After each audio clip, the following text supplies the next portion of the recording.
চৈত মাসে কুয়াশা পড়তেছে, দেখেন দেশের অবস্থা নাজেহাল। এখন গরমকাল, এখনো শীত চলতেছে, কোনো সমস্যা নাই। আল্লাহর প্রকৃতির বাও সবই চলে।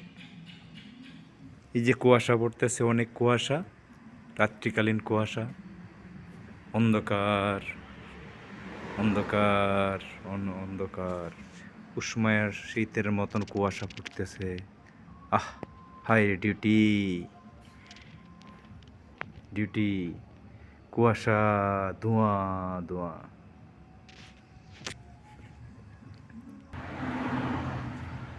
কি অবস্থা,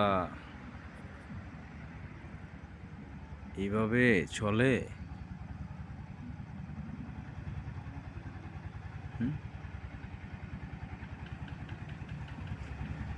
আল্লাহ জানে কি অবস্থা, আল্লাহ দিন এই কার কি অবস্থা চলে।